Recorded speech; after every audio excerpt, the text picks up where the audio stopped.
Boa tarde. Boa tarde, estamos de volta. Pós-café. Vamos lá.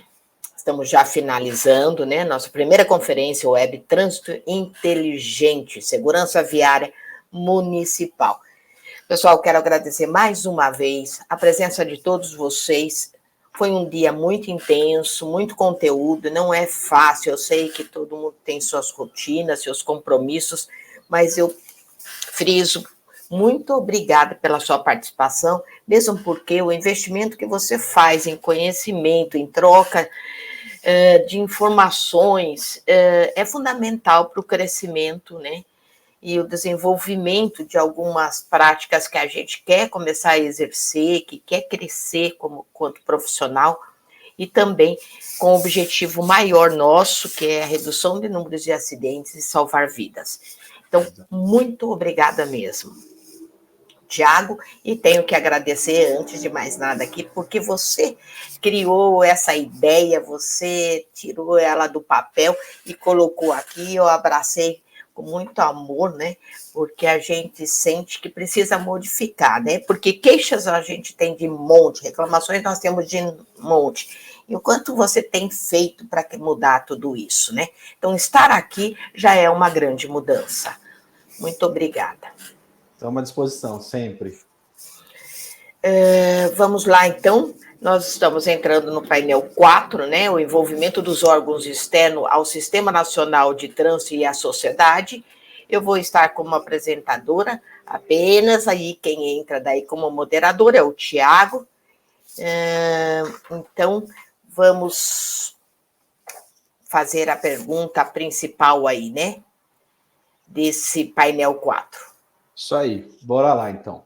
Bom, mais uma vez aí agradecer, fazendo das palavras da Valéria as minhas, agradecer a todos que estão aqui com a gente, não só palestrando, mas também assistindo, acompanhando nossa primeira conferência Web Trânsito Inteligente. O nosso quarto painel, como a Valéria disse, tem o tema principal, o envolvimento dos órgãos externos ao Sistema Nacional de Trânsito e à sociedade, e a gente pretende responder aqui a pergunta macro, com todas as peculiaridades de cada um. O Penatrans recomenda a participação de atores externos ao Sistema Nacional de Trânsito, como o Corpo de Bombeiros, SAMU e a sociedade como um todo. Como podemos unir forças e expertises para atingirmos a meta de redução de 50% de mortes no trânsito até 2030? Então, quem é que vai participar desse painel conosco? Primeiramente, é o Dr. Alisson Coimbra. Ele é médico do tráfego e diretor da Associação Brasileira de Medicina de Tráfego, a Abramet. Boa tarde, doutor Alisson, seja muito bem-vindo. Boa tarde, Tiago, Valéria e a todos que estão nos prestigiando com a audiência nesse momento. Muito obrigado mais uma vez pela participação. Também teremos a participação do Fábio Silva. O Fábio é instrutor teórico e prático de trânsito e desenvolvedor de ferramentas de gestão de sinistros. Boa tarde, Fábio. Muito obrigado pela sua participação, seja bem-vindo. Boa tarde, Thiago, boa tarde, Valéria, boa tarde a todos. Um prazer estar aí com vocês e apresentar junto esse painel aí. Sensacional, Fábio, obrigado. E por último, não menos importante, o Robson Dias, que é major da reserva do Corpo de Bombeiros da Polícia Militar do Estado de São Paulo e atualmente é o coordenador adjunto da Coordenadoria Municipal de Proteção e Defesa Civil de Barueri, São Paulo. Boa tarde, Robson. Muito obrigado pela sua participação, viu? Boa tarde, Tiago. Boa tarde, Fábio, doutor Alisson, Valéria. Eu que agradeço aí o convite e espero termos uma excelente conferência aí. Obrigado mais uma vez, Robson. Então, vamos lá. Vamos já partir para as perguntas. A primeira pergunta vai para o doutor Alisson e a pergunta é a seguinte, doutor. A medicina de tráfego é extremamente importante para o trânsito seguro. Por isso virou um item quase que pertencente ao Sistema Nacional de Trânsito e se tornou integrante do Penatrans no Pilar 5, Vigilância, Promoção da Saúde e Atendimento às Vítimas do Trânsito. Como a medicina de tráfego vê essa integração e como isso é benéfico à sociedade? Inegavelmente, nós estamos vivendo um novo momento do Sistema Nacional de Trânsito. Conferências como essa, aproximações como essa, trocas de relacionamentos, elas são fundamentais para que todos se sintam incluídos e importantes nesse cenário. A medicina do tráfego, ela também, por um tempo, ela ficou restrita somente ao exame pericial. O médico acreditava, né, que ele era somente um despachante, não que despachante seja ruim, mas um despachante da saúde. Olhou o documento, conferiu os pontos da saúde e esse motorista estaria apto ou não para dirigir. Porém, com o tempo, e principalmente com os desafios e com as dificuldades, nós somos obrigados, graças a Deus, a nos reposicionar nesse cenário e assumindo o nosso papel. Então, hoje a medicina do tráfego, através da Associação Brasileira de Medicina do Tráfego, que eu represento, ela surge como um pilar, mas que também sustenta, já pela sua série histórica de quase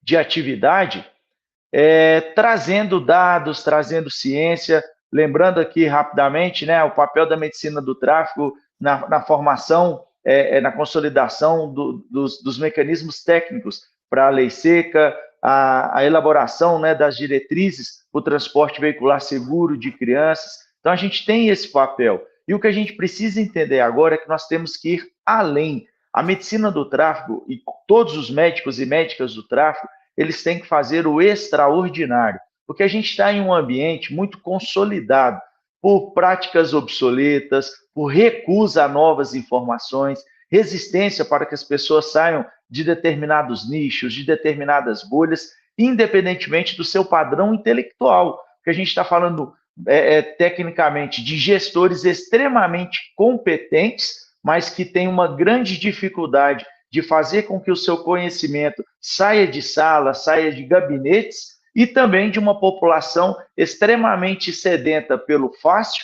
pelo trivial, mas que está com a sua vulnerabilidade marcada por essas tragédias evitáveis de trânsito. Então, a medicina entra nesse pilar como um desafiador para que, naquele momento do ato pericial, do exame de aptidão física e mental, a gente aproveite esse tempo também para reabastecer os nossos usuários, as nossas usuárias, de valores, pois tudo que for dito, tudo que for difundido na imprensa, na grande mídia, corre um grande risco de absorção temporária. E a absorção temporária não muda caráter, não muda princípio, não muda a necessidade imediata que a gente tem de fazer com que o próprio cidadão seja a pessoa mais interessada no Penatran, e não o contrário. Então, a gente tem que comemorar, obviamente, os avanços que todos nós estamos fazendo, mas a gente precisa também abraçar e deixar claro esse desafio que o Penatran entre nos lares,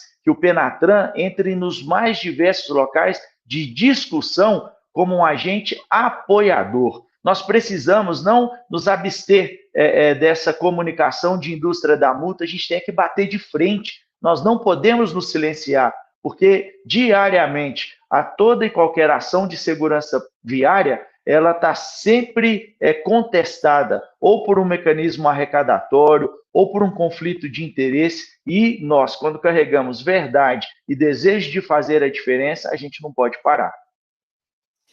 Perfeito, Alisson.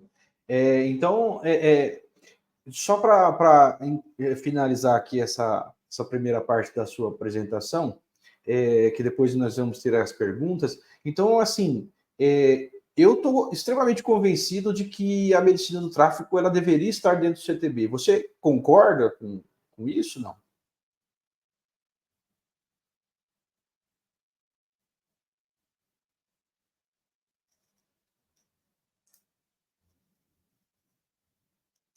Bloqueou, né, o áudio.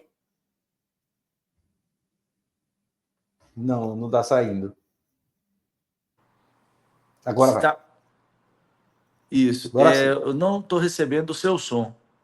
Ah, você está ouvindo meu? Você está me ouvindo agora?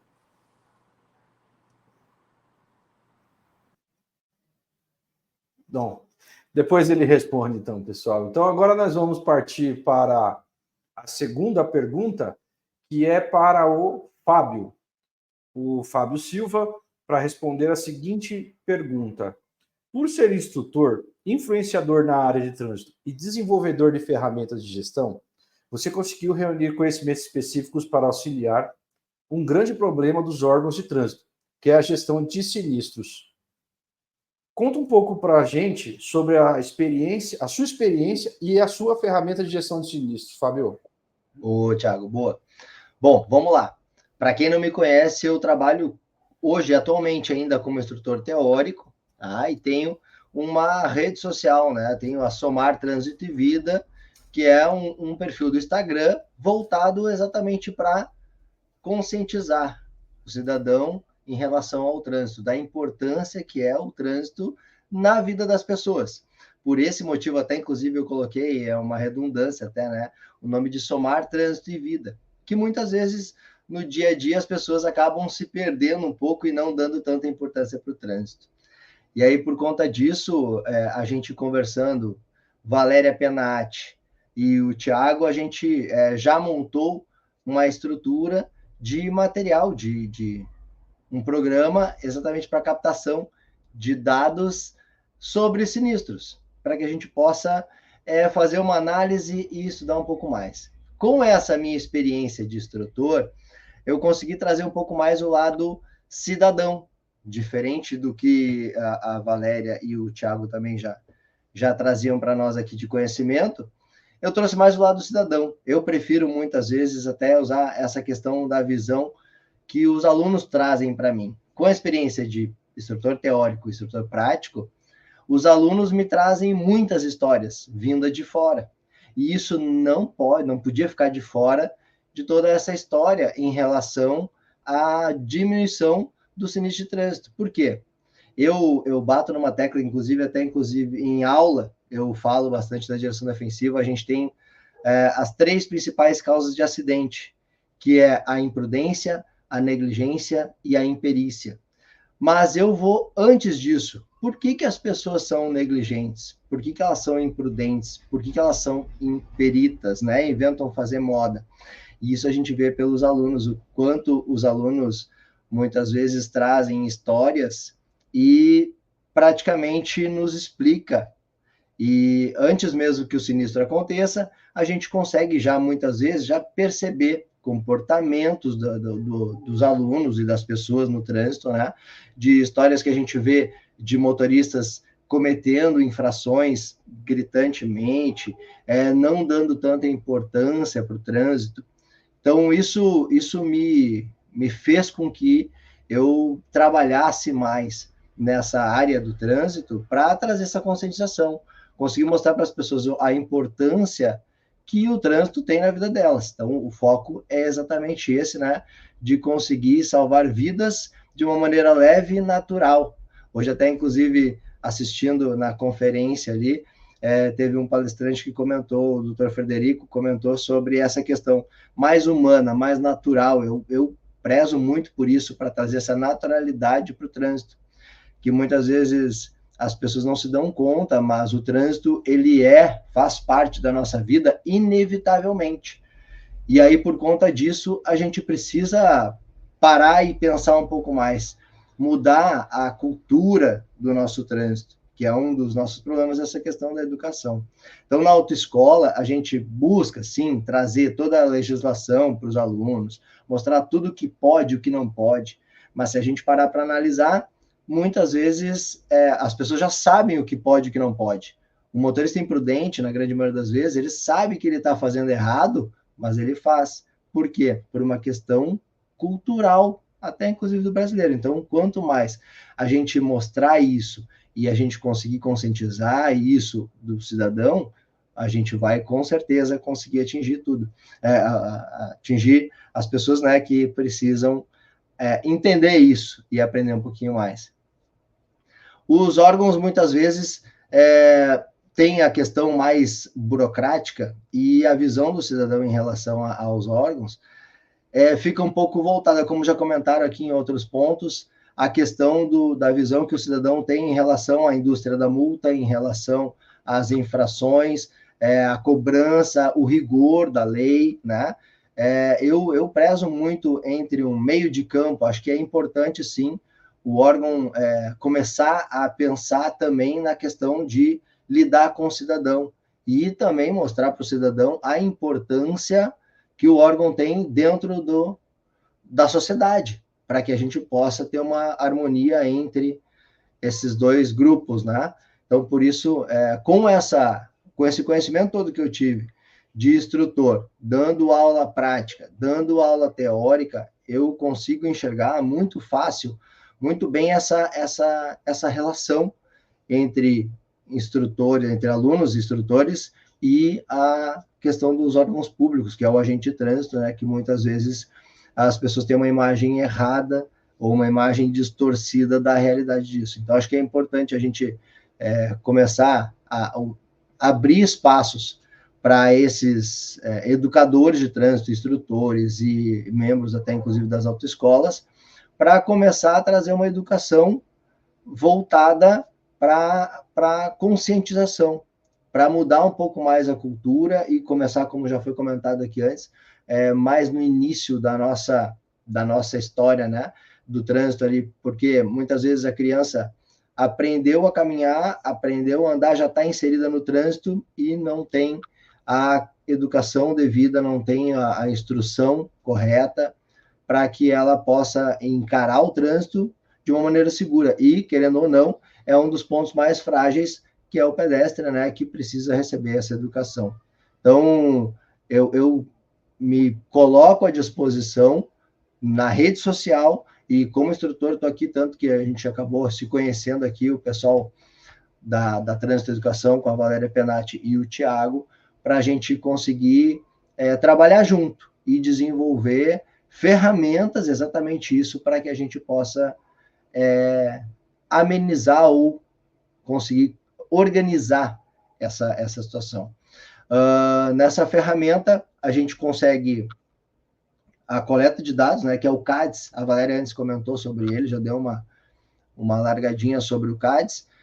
O CADES é uma ferramenta que a gente desenvolveu exatamente para agrupar as informações dos sinistros. Como em outros momentos foi falado, a não integração entre os órgãos acaba atrapalhando um pouco na montagem da estatística, né? Da gente poder levantar dados e informações mais precisas.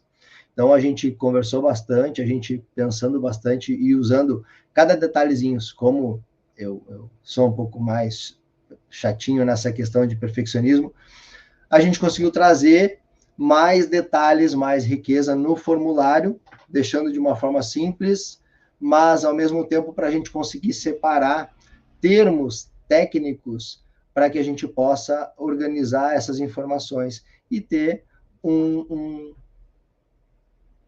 valor mais assertivo da realidade, mais próximo da realidade, que muitas vezes a gente percebe, em alguns casos, a falta de algum dado, alguma informação, que para a gente conseguir ter alguma ação contundente, que tenha efeito efetivo, né, na redução de sinistro, a gente não consegue porque falta alguma informação. Então, por isso, fui convidado, acredito que tenha sido nesse intuito também, da gente poder explanar isso um pouco mais para vocês e mostrar o envolvimento, né? Eu, em nenhum momento, tenho algum apoio externo, né, de nenhum órgão público, e sim totalmente independente como sociedade, como instrutor, e trazendo para vocês a oportunidade de a gente poder conversar, da gente debater, e eu acho que muito importante, bem legal a gente estar dentro desse quadro, trazendo essa conversa junto com todos. Ótimo, Fábio. Certo, Thiago?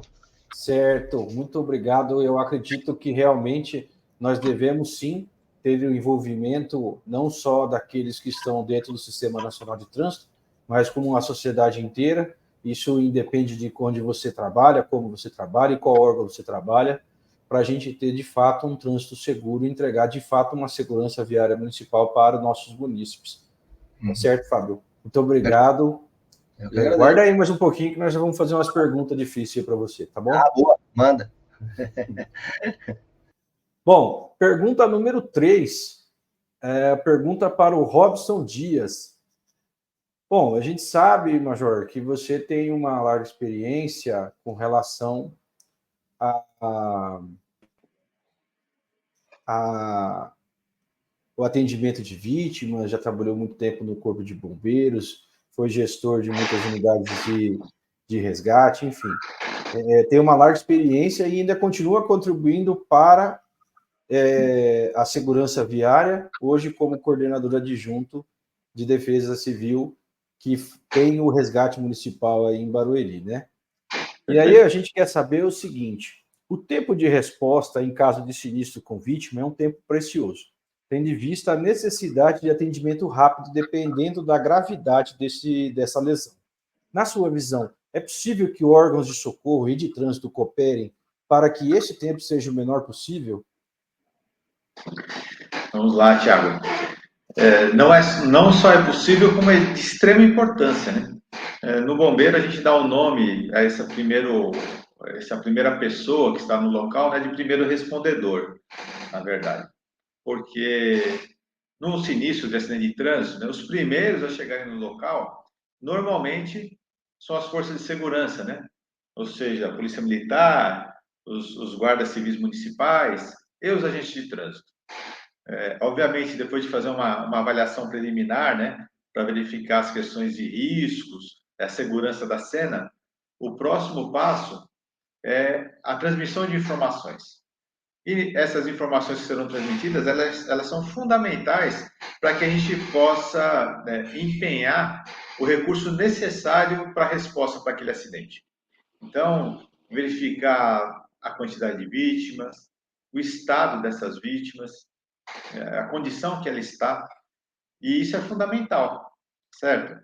Agora, para que o agente de trânsito, para que o guarda civil municipal, para que o policial militar possa passar essa informação, ele precisa necessariamente ter na sua formação, na sua especialização, um curso básico de primeiros socorros, né?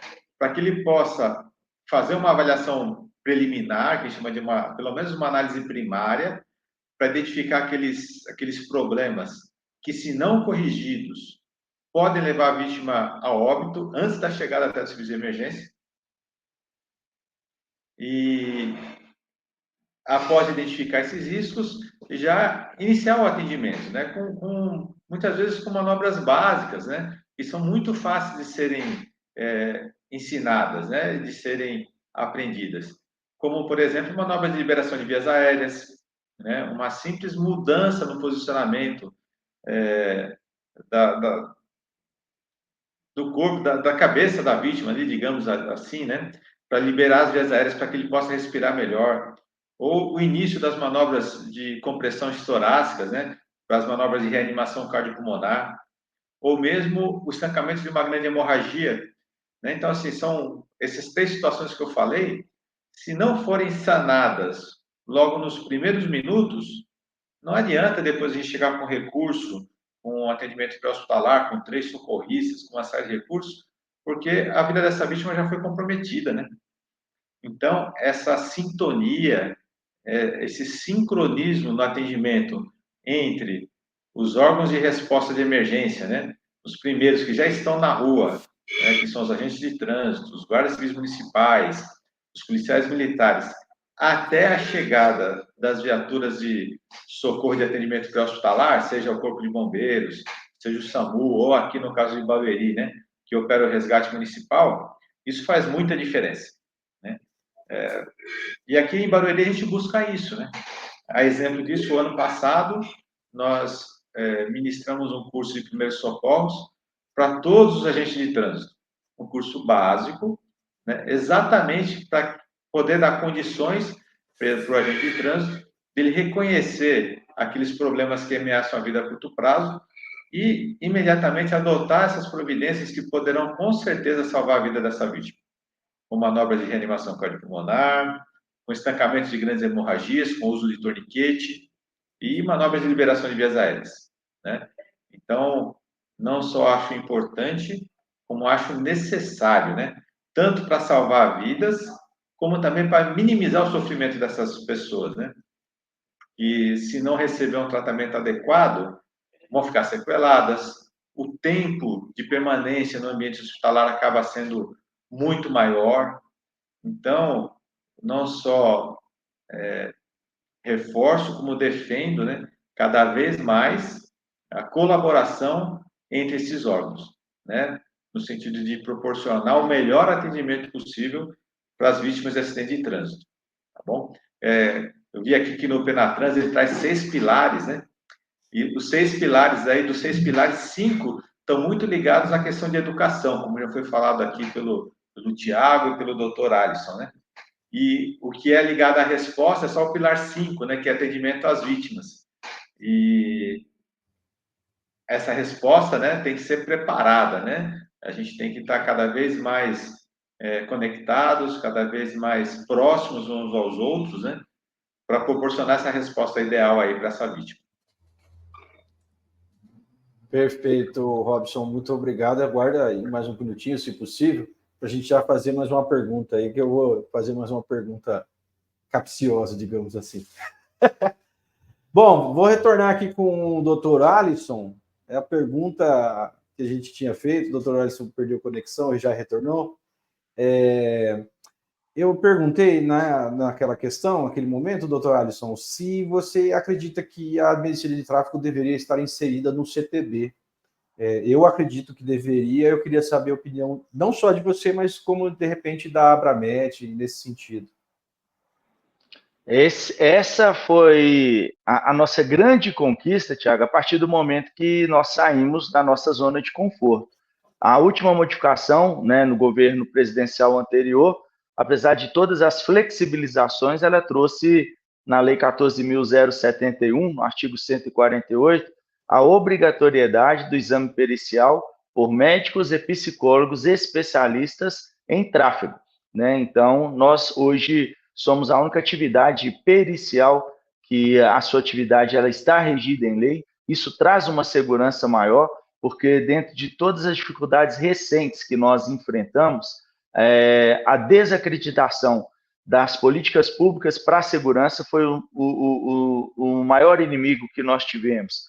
O Sistema Nacional de Trânsito ele não é balizado por questões políticas, né, por orientação partidária, mas ainda o Brasil ele não está seguindo o que vai ser necessário para que a gente possa minimamente ser uma nação segura. Apesar de todo o empenho, né, a gente pode fazer um panorama. Nós tínhamos, no mandato anterior, um presidente que desacreditava a segurança no trânsito e uma Senatran muito atuante. A Senatran continua atuante e agora, pelo menos, nós não somos confrontados, mas ainda não é uma política pública do atual governo. Então, é o que a gente está falando, nós não podemos ficar atrelados à orientação partidária. Então, quando a gente tem essa liberdade de falar, a gente perde qualquer conflito de interesse que eles seriam utilizados contra nós.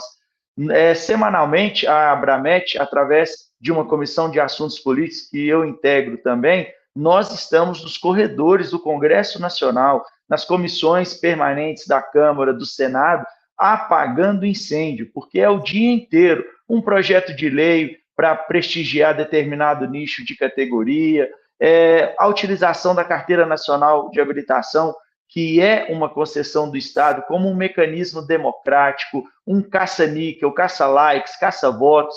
Então, o que a gente está precisando entender é que as pessoas que estão sendo elegidas, né, pela nossa sociedade, elas são os nossos maiores obstáculos. Então, esse é o grande desafio. Em que panorama nós iremos sobreviver? Por isso que eu acredito que nós precisamos agir de uma maneira emergencial e que lá, nesse baú, vai estar o nosso maior tesouro, que é a população. Porque a população, ela vai nos ouvir também à medida que a gente trouxer outros valores. Não adianta eu querer chegar com o Penatrans numa cidade sem uma contrapartida para a população, uma campanha, trabalhar pela educação, pelo trânsito. Então, essa prerrogativa em lei, ela nos dá mais tranquilidade para trabalhar.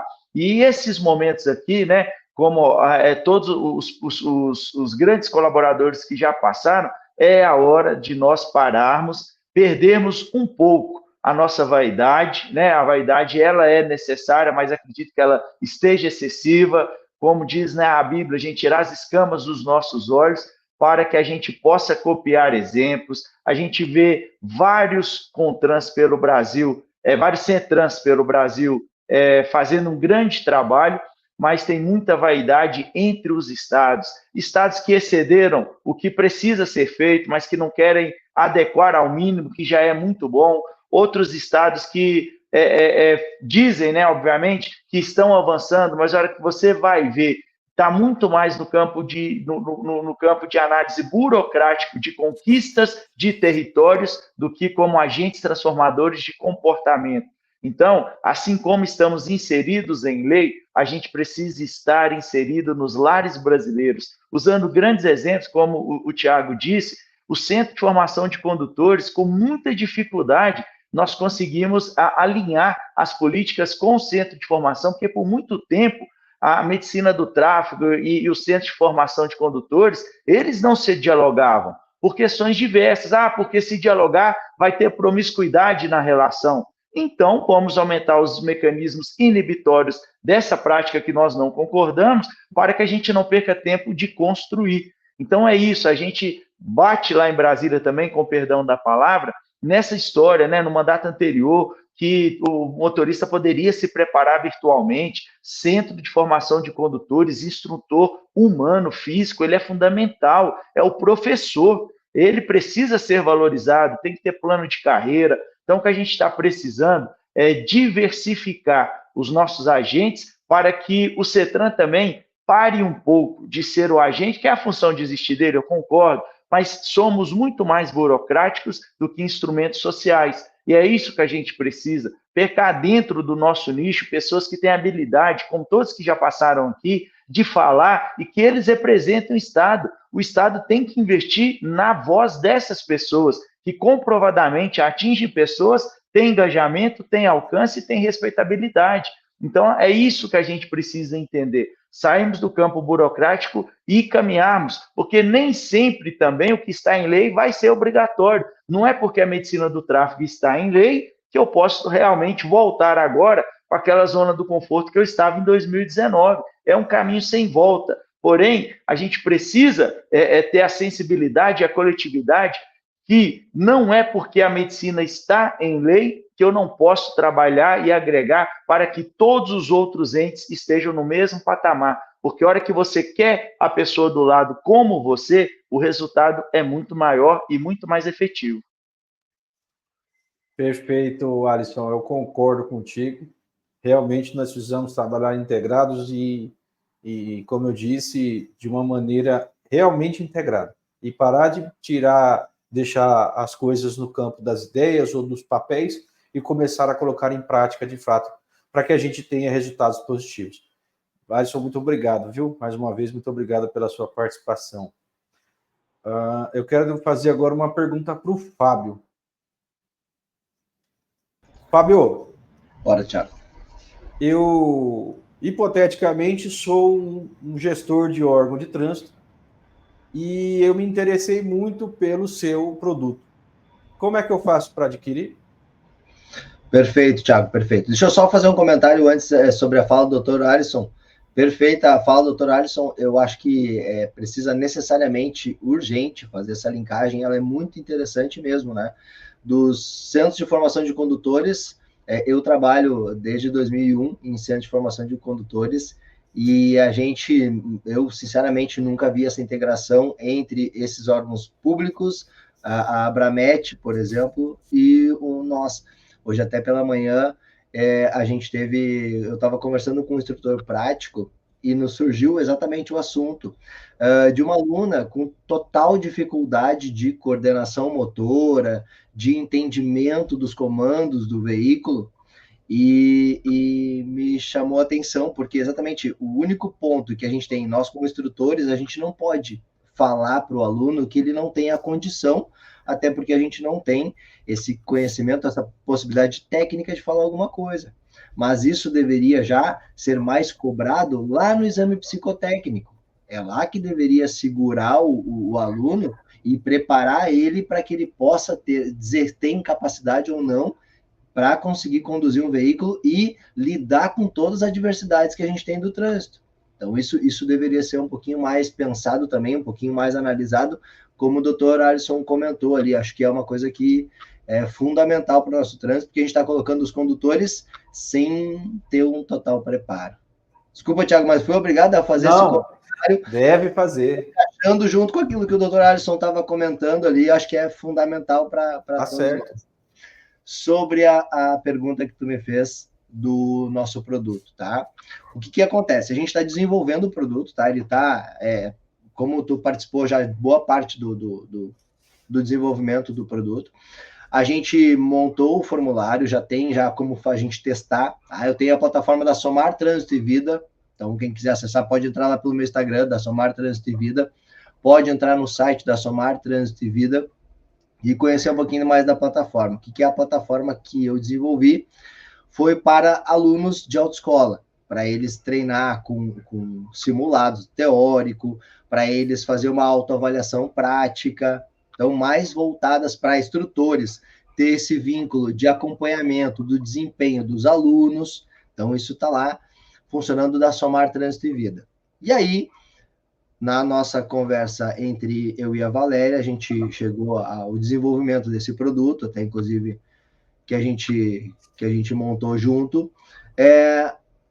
A gente montou a plataforma e ainda está em desenvolvimento, ela não está completamente pronta. A gente pode usar, pode fazer o cadastro de sinistros, pode, mas ela ainda não está completamente pronta. Em relação à aquisição, eu passo essa bola para a Valéria Penati, que é quem lida com toda essa parte comercial, tá? Eu, sinceramente, desenvolvi, mas não me envolvo na questão técnica de negociação, é com a Valéria, tá? Então, a Valéria aqui que responde mais quanto a isso. Agora, quem quiser fazer um teste, quem quiser entrar na plataforma, conhecer ela um pouco mais dela, pode entrar em contato comigo. Eu crio um usuário lá, a pessoa pode entrar lá, fazer testes, que a gente quiser agendar uma reunião, pode entrar em contato tanto comigo quanto com o Thiago ou com a Valéria, que a gente pode agendar uma reunião, conversar um pouco mais e trazer mais informações do que a ferramenta é capaz de fazer, né, Thiago? Para a gente conseguir mostrar e apresentar um pouquinho melhor, aqui a gente está sem a apresentação, sem o material para poder mostrar, mas fiquem abertos para quem quiser, quem tiver um interesse, prefeituras, os CETRANs, DETRANs de cada estado, então a nível estadual, municipal, quem quiser fazer esse conhecimento aí, é só entrar em contato que a gente... Ótimo, então vamos já aproveitar e deixar esse gancho aqui. Os gestores que estiverem nos assistindo, encham o saco da Valéria para perguntar quanto que custa esse material para que a Valéria passe para vocês. Ela adora ser contatada para fazer licitações, fazer... ela gosta, ela gosta, ela adora. Podem contatá-la, tá ok? Isso aí. Obrigado, Fábio. Fazer mais uma pergunta aqui para o Robson. Major, fazer uma pergunta aqui, complementar aquela pergunta que a gente acabou de fazer. O primeiro atendimento, esse que a gente chega na vítima, no primeiro atendimento, seja qual órgão de segurança estejamos, ou seja qualquer instituição que a gente esteja vinculado, nesse primeiro momento, a gente sabe que esses minutos eles são imprescindíveis, né? Porém, muita gente às vezes esquece que os momentos depois também são importantes no sentido de deslocamento de viaturas, de unidade de resgate, até o atendimento hospitalar, o pronto atendimento hospitalar. Nos Estados Unidos, o Waze desenvolveu uma tecnologia que trouxe as ambulâncias para dentro do Waze para que eles consigam ser, os usuários do Waze sejam notificados com as ambulâncias para o pessoal abrir caminho.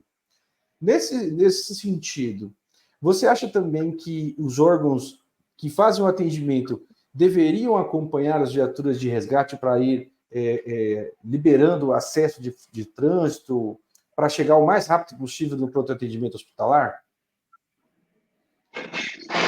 Vejam, todos os esforços que nós fizemos no sentido de chegar com essa vítima até as mãos de um médico, no menor tempo possível, serão bem-vindas, né?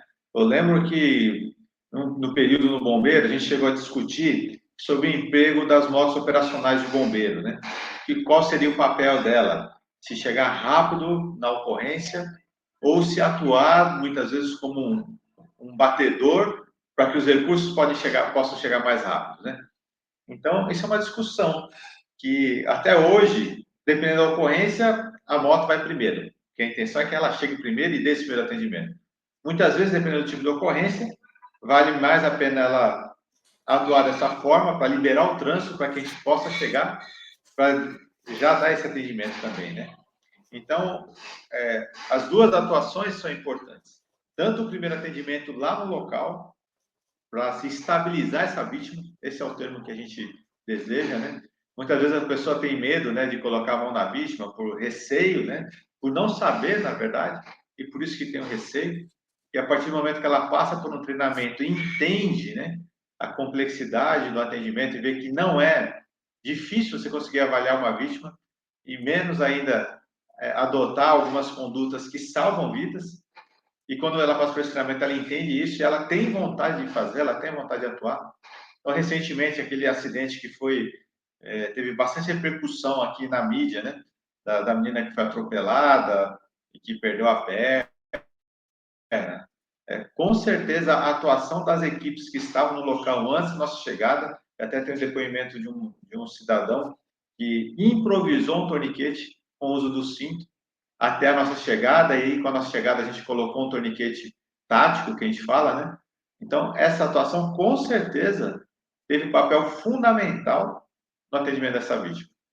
Agora, depois do atendimento que já foi ministrado no primeiro momento, para se estabilizar essa vítima, essas condutas de condução, né, dos veículos de emergência até a chegada no hospital são, de fato, muito importantes também, né?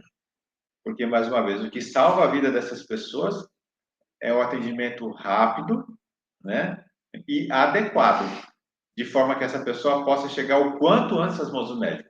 Principalmente nos acidentes de trânsito, o que mais salva a vida dessas pessoas, o doutor Alisson pode até colaborar com isso, é a intervenção cirúrgica, a intervenção médica, né? Então, há necessidade de que ela chegue rápido até o serviço de emergência médica. E que esse serviço, obviamente, também esteja preparado, né, para ministrar o melhor atendimento possível para essa vítima aí. Perfeito, Major. Muito obrigado, viu? Imagina. Valéria. Diga lá, Tiago. Eu já fiz pergunta demais. Aliás, vamos deixar claro, não são nossas perguntas, nós estamos reportando que nós estamos com 3 canais aqui, né? E a gente fica buscando no celular, nas outras redes sociais, que as pessoas estão reportando aqui, nós estamos trazendo para os profissionais aí que estão, né, que fizeram parte aí desse painel. Eu acho que tem mais uma aqui, deixa eu ver. Vamos lá.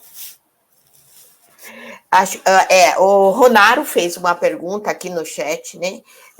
Parabéns, doutor Alisson, né? Como uma ONG pode se preparar ou capacitar, para o doutor Alisson, tá? Para conseguir intervir, participar no Penatrans a nível municipal. Que legal, o Ronaro é um grande amigo, um professor que eu tenho, é uma pessoa que eu admiro, a gente tem alguns trabalhos. Da terra, né? Então, assim, é uma pergunta muito legal, porque é isso que a gente está precisando discutir aqui. Nós só iremos modificar hábitos da sociedade quando cedermos um local na mesa para essas pessoas. Então, hoje eu integro nacionalmente o movimento Não Foi Acidente, que é uma ONG, né? Apesar que a gente não tem nenhum subsídio governamental, mas pela gestão, é um canal onde a gente acolhe pessoas que estão revoltadas, famílias que querem justiça e, paralelamente, a gente é um primeiro suporte psicológico para aquela devastação que não é noticiada, porque as pessoas acreditam que com o enterro de uma vítima o problema foi resolvido, e aí começa a mais dura e implacável cadeia invisível de dor e de sofrimento.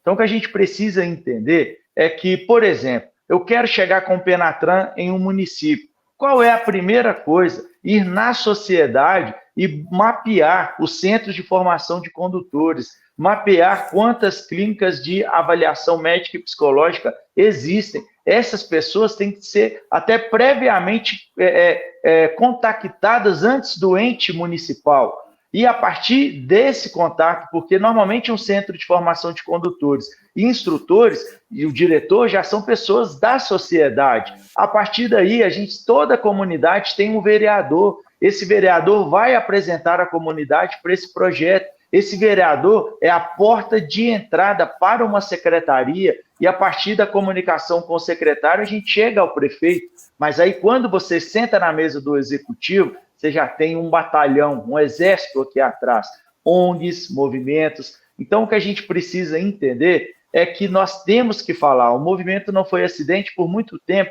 a gente ficou muito silenciado só nas redes sociais. Então, agora a gente está também falando um pouco mais, porque é um pouco disso. Eu pedi a permissão para o Ava, que é o nosso coordenador. Falei, amigo, a gente tem que falar, porque nós temos que sair para fazer essa diferença. Então, essa pergunta do Ronário é importante, porque aqui em Belo Horizonte, a gente precisa minimamente chamar como espectador, né, como apenas uma pessoa que vai acompanhar, que para elas já se sentir representada. A gente está em um ano difícil, que é o eleitoral, mas nós temos uma grande oportunidade, daqui até o final do ano, de prepararmos a melhor e mais eficiente ação que vai começar a partir de janeiro. Nós não precisamos esperar o resultado das urnas para que a gente faça as nossas intervenções.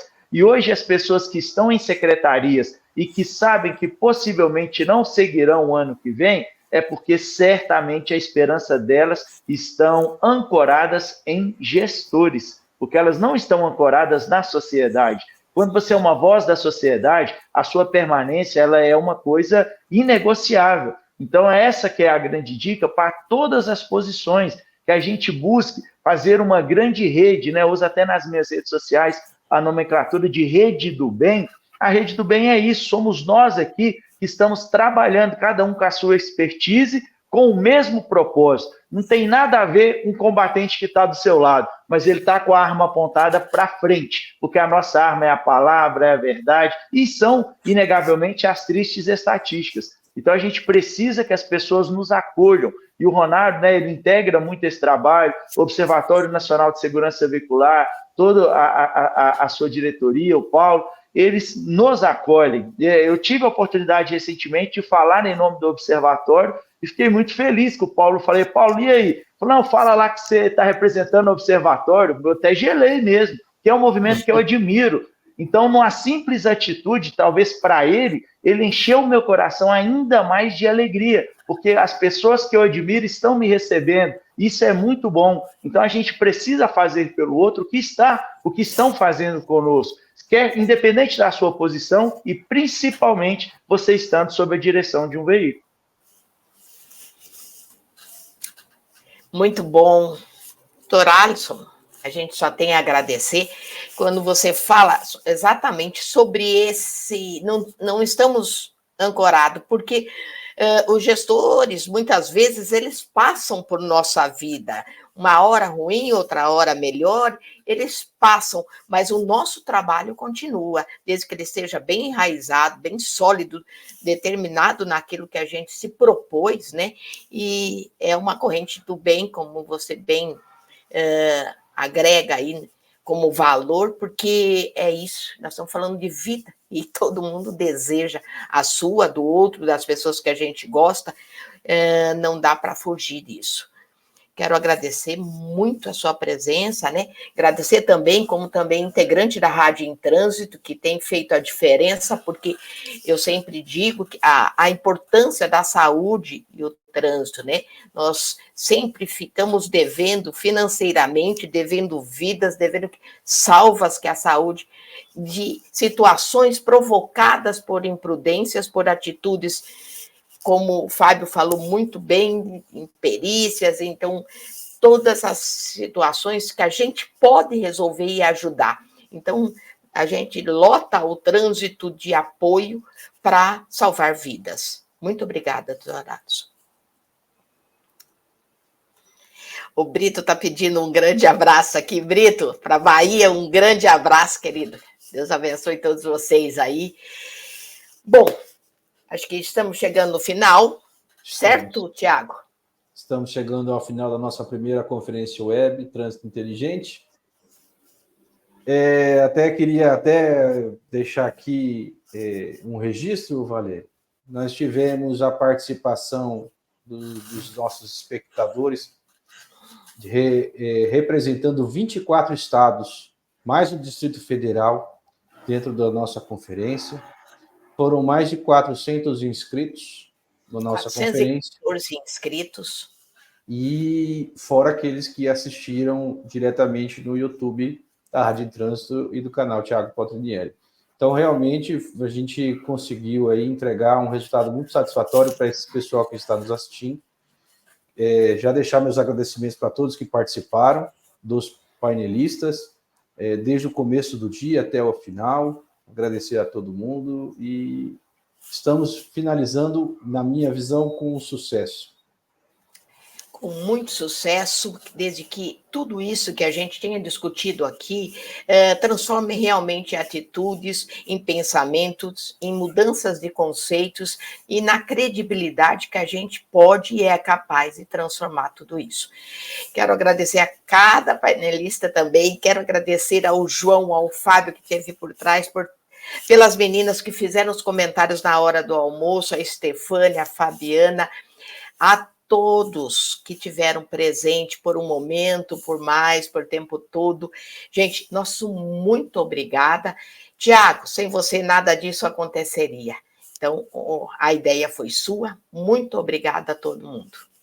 Obrigado, que isso. Aí a gente só plantou a sementinha da conferência, que bom que ela nasceu. Eu queria aproveitar e chamar o Fábio e o Robson aqui para a gente... Eu acho que o Alisson caiu. Caiu de novo? Vocês aqui para agradecer vocês de mais uma vez aí, o Major Robson, o Fábio, pelo tempo desprendido, por atender a gente, aceitar o nosso convite, participar desse painel tão importante. Eu acredito que todos nós, de certa maneira, saímos aqui de forma diferente, pela apresentação de vocês, pelo conhecimento que transmitiram para nós. E mais uma vez, muito obrigado. Obrigada a todos os CETRANS, todos os DETRANS, a todos também, a Senatran que esteve presente aqui. Quero só fazer uma leitura. O Edmilson Romualdo da Silva, uma excelente conferência, por sinal. Parabéns a todos os envolvidos, parabéns, Valério e Tiago, pela condução e parabéns a todos os painelistas. Pena que foi rápido, quase 8 horas aqui, hein? Carlos, show, parabéns a todos os envolvidos. O Ellerson, foi maravilhoso, todos estão de parabéns, aprendi muito aqui e vi que as dificuldades da área são enfrentadas por todos, mas a vontade de fazer predomina. Muito obrigada. O John Santos também presente o tempo todo aqui, evento maravilhoso, parabéns pela organização e proatividade em capacitar a outros com tanto e sagrado conhecimento. Obrigada, John, muito obrigada. O Michel também, que esteve aqui com a gente. Excelente conferência, parabéns a Penati e ao Patrinieri pelas ótimas palestras. Muito obrigado pelos aprendizados. Gente, Deus abençoe a todos, muita saúde, muita energia, muito conhecimento e vamos compartilhar esses... Gente, não é seguidores, para ter quantidade nas nossas redes sociais, mas é a qualidade do conhecimento aqui embutido, leve para quem não pôde estar com a gente, tá bom? Meu muito obrigado, Deus abençoe. Amém. Agradeço a todos, ótima tarde. Obrigado, gente, obrigado pela participação aí, eu só tenho a agradecer a vocês pelo convite. Obrigado. Tamo junto, pessoal, Valeu. obrigado mais uma vez. Até a próxima. Obrigada. Até a próxima.